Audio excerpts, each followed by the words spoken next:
L'essentiel à savoir sur le CELI en moins de 5 minutes. Let's go, on décolle ça. Direct là! CELI, compte d'épargne libre d'impôt. Fait que c'est pas compliqué, tu mets de l'argent là-dedans, ça se fructifie, tu le sors, tu payes jamais d'impôt. Fait que tu as mis 10 000, ça vaut 20 000, tu le sors, tu payes pas d'impôt. Quand tu cotises, tu sauves pas d'impôt non plus. Puis quand tu le sors, tu n'en payes pas. Fait que contrairement au REER, ça ne vient pas toucher à ton revenu imposable jamais. Okay? Tandis que le REER, lui, quand tu cotises, ça va venir réduire ton revenu. Puis quand tu vas faire des retraites de ton REER, ça va venir s'ajouter à tes revenus. Okay? Fait que le CELI, pas de ça, c'est juste ton gain qui est à l'abri de l'impôt pendant le nombre d'années qui est là-dedans. Après ça, le CELI, ça existe depuis 2009 et tu accumules des droits là-dedans depuis que tu as 18 ans. Fait que si, mettons, tu avais 18 ans en 2009 comme moi, tu as le droit de mettre 95 000 aujourd'hui dans ton CELI one shot, mettons que tu avais l'argent pour le faire. Si tu avais 50 ans en 2009, tu peux mettre 95 000 aussi parce que ça existe depuis 2009. Fait que même si tu es plus vieux, tu n'as pas accumulé de droits plus qu'à partir de 2009. Si tu as 18 ans aujourd'hui en 2024, tu peux mettre 7 000 dans ton CELI parce que tu accumules des droits depuis que tu as 18 ans.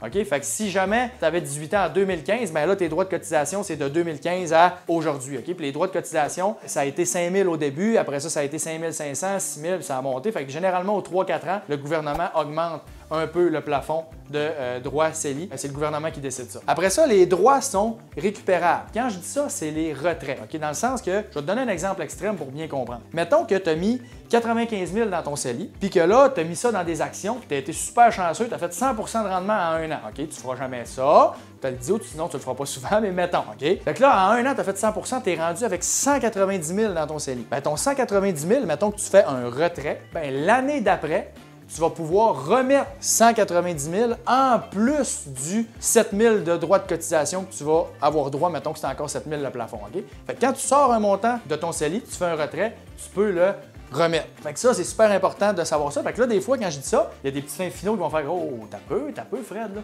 Je l'ai la stratégie, moi, là. Allez, check bien ça, écoute ça. » Dans le fond, moi, ce que je vais faire, je vais mettre 95 000 dans mon CELI. Je vais tout l'investir dans la crypto. Fait que là, dans à peu près 6 mois, ça va être rendu 1 million parce que la crypto, c'est l'avenir. Fait que dans 6 mois, je suis millionnaire. Puis là, dans 6 mois, je vais pogner mon 1 million. Puis, je vais le sortir. Fait que là, je vais toujours pouvoir remettre 1 million dans mon CELI. Puis tout mon gain que je vais avoir fait, ça va être à l'abri de l'impôt. Caroline, c'est merveilleux. Je suis un génie de la finance. Oui, sauf que le petit problème avec ce que tu me dis là, c'est que les chances que ça arrive sont à peu près nulles, OK? Il y a beaucoup plus de chances que ce qui arrive en réalité, c'est que tu perds tout, OK? Parce que tu es dans de la crypto, que tu es dans de la spéculation, peu importe, puis finalement, sur le long terme, la spéculation, c'est rare que ça finisse bien. Fait que mettons que tu perds tout, tu as 0 dans ton CELI, ben tu pourras pas sortir 95 000. Fait que si tu peux pas sortir 95 000, ben ça veut dire que tu pourras pas le remettre. Donc là, tu vas venir de perdre l'opportunité de faire fructifier 95 000 à l'abri de l'impôt pendant des décennies juste parce que tu as été trop agressif. Tu n'aurais rien fait, tu aurais juste mis ça, 95 000, mettons, d'un fonds indiciel, tu aurais fait 7, 8, 9 sans absolument rien faire. Ton argent serait doublé aux 8-10 ans. Puis merci, bonsoir, tu aurais eu des centaines de milliers de dollars là-dedans éventuellement. Là, tu as perdu cette opportunité-là parce que tu étais trop greedy. Fait que la spéculation dans le CELI,